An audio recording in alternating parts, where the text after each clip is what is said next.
ওসমান হাদি সময়ের মহাবীর, জুলাইয়ের বীর যোদ্ধা।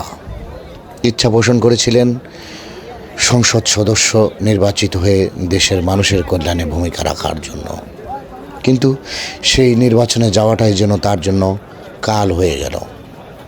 আততায়ীর গুলিতে পরিকল্পিতভাবে এই জুলাই যোদ্ধাকে হত্যা করা হলো। আপনারা জানেন, গত এক সপ্তাহ ধরে জীবনের সাথে লড়াই করে হেরে গেলেন। আসলে এটা হেরে যাওয়া নয়,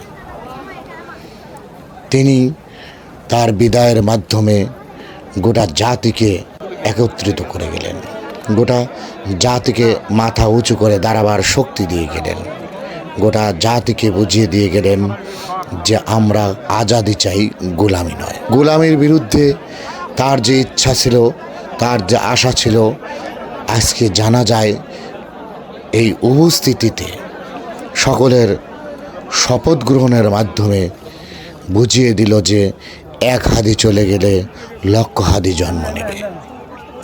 প্রতিটি মানুষই মিছিলে তাই তো বলে যাচ্ছে, তুমি কে আমি কে, হাদি হাদি।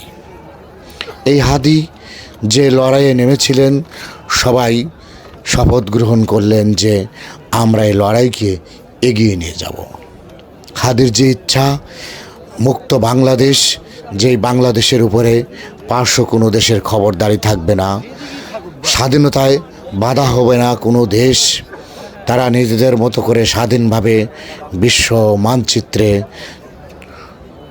নিজেদেরকে উপস্থাপন করবে নিজেদের মতো করে। পার্শ্ব দেশ ঠিকই গুপ্ত মিশনে নেমে পড়েছে, হাদির মতো অনেককেই টার্গেট করেছে।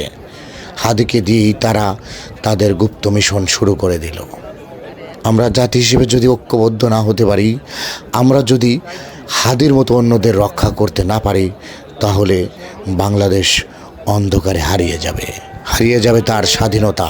তাই তো হাদির আজকের এই জানাজার এই মহা সমাবেশে সকলকে ঐক্যবদ্ধভাবে শপথ গ্রহণ করতে হবে। জীবন যাবে, তবু আমরা কারো কাছে মাথা নত করব না।